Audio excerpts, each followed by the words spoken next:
آل محمد مبارک وسلم۔ خاتم پنجتن پاک حضور امام حسین علیہ السلام کی ذات محمود الصفات کسی تعارف کی محتاج نہیں ہے۔ آپ کا احسان دنیا انسانیت پر ہے۔ آپ انسانیت اور حقانیت کی بقا کے لیے اپنے عاشقان باوفا کے ساتھ میدان کربلا میں شہید ہو گئے، مگر یزید کے ہاتھ میں اپنا ہاتھ نہیں دیا۔ یزید ایک ظالم بادشاہ تھا جو انسانیت اور حقانیت کو مٹانے کی مہم میں سرگرم عمل تھا۔ اس کے حکومت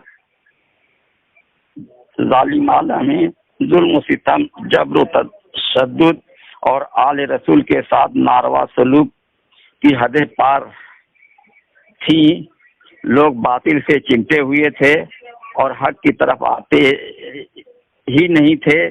خوف و حرص و طمع، مکر و فریب کی وجہ سے باطلانہ ماحول بن چکا تھا۔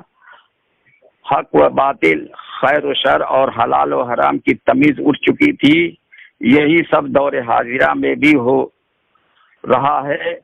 یزید کی طاغوتی اور فرعونی حکومت میں ایسے کمینوں اور ضمیر فروشوں کی کمی نہیں تھی جو یزید کے چشم و ابرو کے اشارے پر اس کی باطلانہ منصوبہ بندی میں سرگرم عمل تھے۔ حضرت امام حسین علیہ السلام 26ویں پشت سے حضرت امام حسین علیہ السلام کی 26ویں پشت سے حضرت سید وارث علی اعظم اللہ ذکرہ ہیں۔ آپ نے فرمایا، دیکھو واقع کربلا کو لوگ نماز پڑھتے تھے اور روزہ بھی رکھتے تھے، مگر دل میں آل ابا کی محبت نہ تھی۔ اور فرمایا حضرت امام حسین علیہ السلام نے ایک رضا معشوق کے لیے میدان کربلا میں تمام خاندان کو شہید کرا دیا۔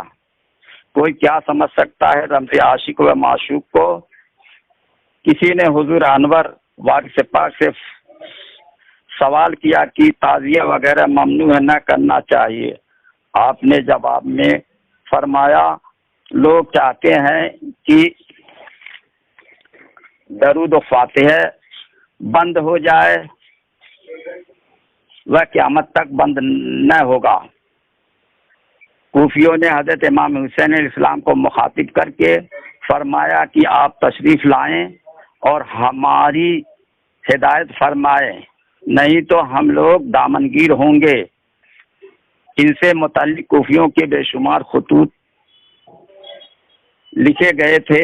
آپ نے حضرت مسلم بن عقیل رضی اللہ عنہ کو اس ہدایت کے ساتھ روانہ کیا، ان لوگوں سے ہماری نام کی بیعت لی جائے۔ جب آپ کوفہ تشریف لے گئے تو قریب 18,000 کوفیوں نے آپ کی بیعت کر لی۔ دیگر روایتوں میں بیعت کرنے والوں کی تعداد 18,000 سے زیادہ بتائی گئی ہے، مگر حکومت یزید کے گورنر کے دباؤ میں وہ سب اپنی بیعت سے مکر گئے اور حضرت مسلم بن عقیل شجاعانہ مقابلہ کرتے ہوئے شہید ہو گئے۔ یہی وجہ ہے کہ واقع کربلا وقوع پذیر ہوا۔ اللہ نے جب پیدا کیا رنج و بلا کو، تقسیم ہوا سب محبان خدا کو۔ آغاز مصیبت تو لکھا نام نبی پر، خاتمہ بالخیر حسین ابن علی پر۔ حضرت امام حسن علیہ السلام نے زمانے کی تمام تلخیاں برداشت کر کے زہر کی تلخیاں برداشت کیے۔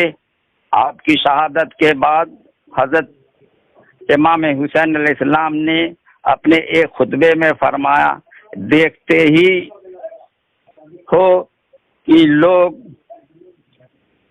باطل سے چمٹے ہوئے ہیں اور حق کی طرف آتے ہی نہیں ہیں۔ حضرت امام حسین علیہ السلام نے حق کے قیام عمل کے لیے اور امت کی ڈوبتی کشتی کو بچانے کے لیے، انسانیت کی بقا کے لیے اور اسلام کی اصلی حالت پر لانے کے لیے ایک عظیم قربانی اپنے وفادار عاشقان کے ساتھ دے دیا۔ امام علی مقام نے جو جہاد کربلا کیا اور جو قربانیاں کیا اور جو شہادت دیا، اس کی مثال دنیا انسانیت میں نہیں مل رہی ہے۔ یا وارث یا وارث یا وارث، آپ چاہیں تو اپنے نام